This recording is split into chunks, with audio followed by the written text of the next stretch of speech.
Hello friends, రేపటి promo episode ఇప్పుడు ఈ వీడియోలో చూడండి.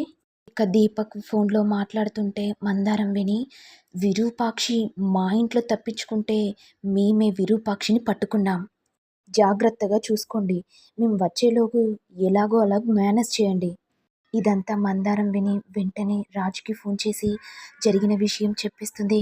ఇదంతా దీపక్కి తెలిసి, మందారం ఉంటే నాకు చాలా రిస్క్, ఇటు రూప కూడా నాకు దక్కదు, అదే మందారం లేకపోతే నాకు లైఫ్ సెటిల్ అయిపోతుంది, రౌడీల చేత మందారంని చంపేస్తే నాకు ఫుల్ హ్యాపీ, మందారంని చంపింది రాజు అని మోడిఫైయింగ్ చేస్తే ఇంకా బాగుంటుంది అనుకుని దీపక్ రౌడీలను పెట్టించి మందారంని చంపేస్తాడు.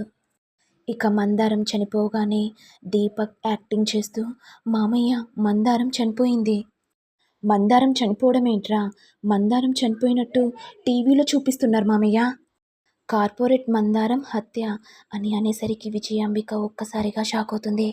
ఇదంతా వీళ్ళు పన్నిన పన్నాగమని పాపం ప్రతాప్కి రూపకి తెలీదు. మరి ఏం జరుగుతుందో అనేది నెక్స్ట్ ఎపిసోడ్లో చూడాలి.